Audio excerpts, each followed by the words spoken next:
এই ধানের জমিতে আমি লুমেকটিন ব্যবহার করছি, সাথে অন্য কোনো পার্শ্ব কোনো বিষ দেওয়া হয়নি।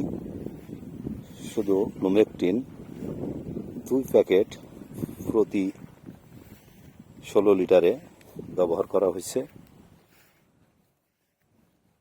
জানি না লুমেকটিনের গুণগত মান কেমন।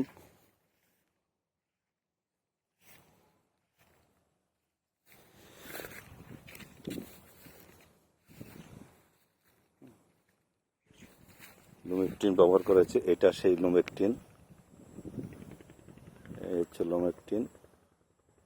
আমি লুমেকটিন ব্যবহার করছি, দেখি লুমেকটিনের গুণগত মান কেমন। যদি আপনাদের কারোর জানা থাকে সেটাও আমাকে একটু জানাবেন প্লিজ।